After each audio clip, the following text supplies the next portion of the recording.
Androy miavotse malaky tsy mimpoly afara fa ifaroso io roso totoza tamin'ny lahady efa 7 ny volana febroary lasa teo ny fifampiarabanana tratry ny taona nataony zanak'Androy mivondrona ao anatin'ny fikambanana AMM na ny Androy miavotse malaky ka tonga nanome voninahitra izany ny filao nasionaliny Ramatoa Masy Golamala solombavam-bahoaka ny Madagasikara voafity tany Tsiombe. Ity farany izay niezaka nampivoatsy ny tanànany Androy amin'ny lafiny fampandrosoana ary mbola anohy izany. Vao 2 volana izay no nijoroan'ny fikambanana AMM teto Mahajanga kanefa dia hita soritra sahady ny firaisakina nanamafy izany ny solombavam-bahoaka. Maneho fifankatiavana izao, maneho firaisan-kina atika izao, maneho tsy mahairay mivady atikana izao, fiharoa atikana izao, fiaraha-tikana mikama izao. Zay tianto hoe be indrindra. Ary indrindra koa mba hagnetana tila izay mbo maresy, izay mbo mipetraka anaty tokantano any, izay mbo tsy marisy ny hoe hiditsy amin'ny ty fikambanana atikana etoy satria ty fikambanana atikana etoy fikambanana natao hampitraoky. Hampitraoky izay boaka Androy any rehetra, tsy anganavaka eo. Soritako manokana, tsy hoe ty Tandroy, tsy hoe tikana Tandroy, fa izay boaka Androy.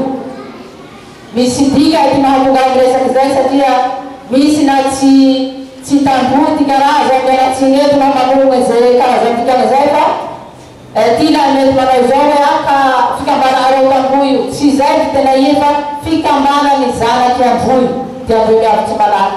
Ka naho fa manana fo te ay Androy re, naho fa manana fo mereky pony Androy re, le agnaty ty fikambanana etoy aby dika izay.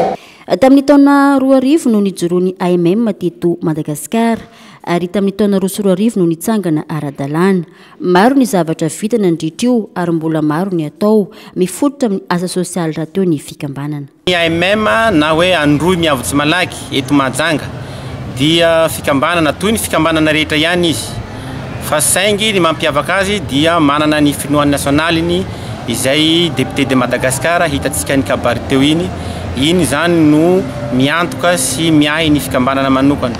Ary tsy fikambanana politika araka zay lazainy teo fa fikambanana miahy sy manao ny asa soa amin'ny mpiara-mikambana sy indrindra fa eto amin'ny tanindrazana iraisana.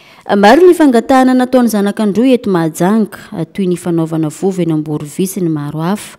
Nanamafy ny solombavam-bahoaka fa efa anatin'ny fandaharam-potoana avokoa ny asa rehetra atao aty Mahajanga. Mifanome tanàna raha teo izy ireo anavotsy any Androy. Hita teny an-toerana avokoa ireo lehibe ny fikambanana maro samihafa avy any amin'ny faritry Toliara iny nanotrona sy nanome voninahitra ity fampiarabana tratry ny taona nataony zanaky AMM ity. Niroso tamin'ny sakafo mitapy havanana ny rehetra ary dia nofaranana tamin'ny diny lanonana.